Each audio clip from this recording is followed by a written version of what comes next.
Dans la configuration géopolitique actuellement de ce monde-là en perpétuel basculement, nous allons parler des pays dits du Sud global qui constituent, face au G20 et aux pays occidentaux en général, une alternative pour des pays comme le Mali, des pays comme le Burkina, en réalité des pays du Sahel et en général ceux de l'Afrique.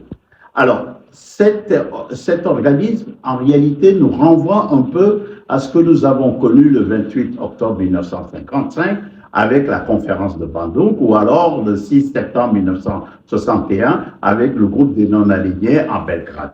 Il s'est agi pour ces pays-là, qui vont d'ailleurs constituer plus tard le groupe des 77 au sein des Nations Unies, de revendiquer leur part dans la gestion et le partage des ressources de ce monde, la prise de pouvoir au niveau des organisations issues de Bretton Woods, comme la Banque mondiale, le Fonds monétaire international, et avoir un siège, avoir même des sièges au sein du Conseil de sécurité, dans la mesure où ils représentent la plupart des êtres humains de notre chère planète Terre.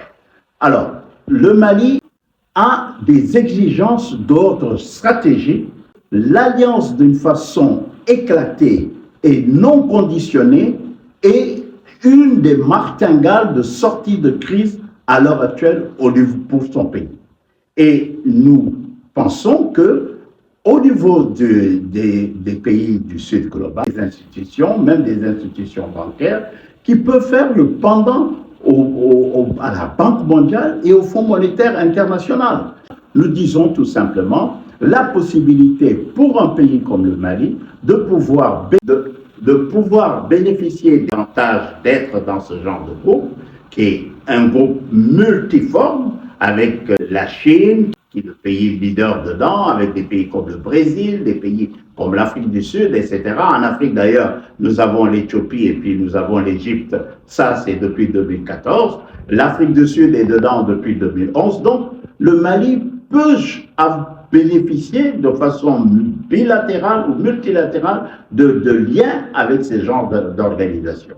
Et cette organisation-là peut nous emmener jusqu'à la conférence de Shanghai, où des pays qui sont même membres de l'OCDE comme la Turquie souhaiteraient y être.